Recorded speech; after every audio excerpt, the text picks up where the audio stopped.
ижи авдаан талархъя.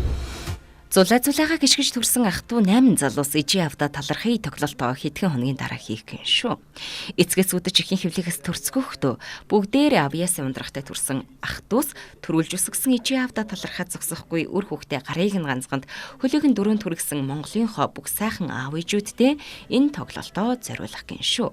Авьяаслаг ах トゥ нэг нь та бидний хизээний сайн мэдэх ичтэн танил дуучин илэглэгч гам бүргэд.